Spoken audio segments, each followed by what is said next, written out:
du produire en France en sont à leur troisième édition. Le rendez-vous avait été instauré notamment par Arnaud Montebourg.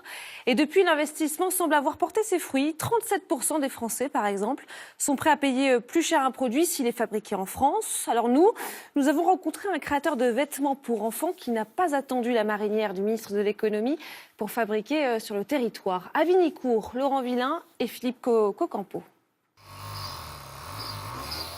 Il a choisi cette maison familiale comme lieu de création et de production.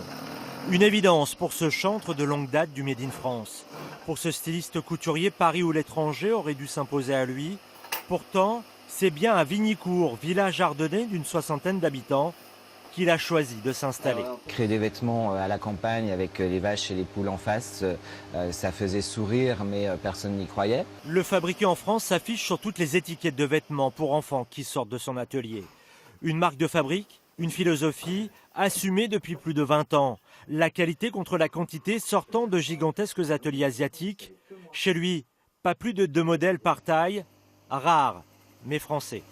Ce qui est nouveau, c'est de faire prendre conscience au public qu'un produit français va faire travailler son voisin, va faire travailler son département, va faire travailler sa région.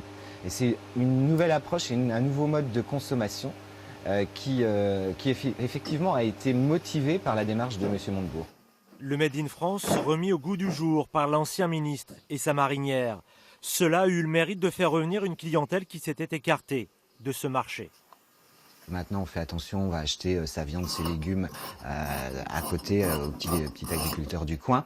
Mais sur des produits comme le vêtement ou des produits de consommation un petit peu différentes, on ne l'avait pas intégré. Sa clientèle, c'est du bouche à oreille, Internet et les salons d'artisanat, des salons coûteux. Pour celui de la Porte de Versailles à Paris, l'an dernier, il a dû débourser 3 000 € pour 3 jours. Ses demandes d'aide, de financement en collectivité sont restées sans réponse. Le Made in France, oui.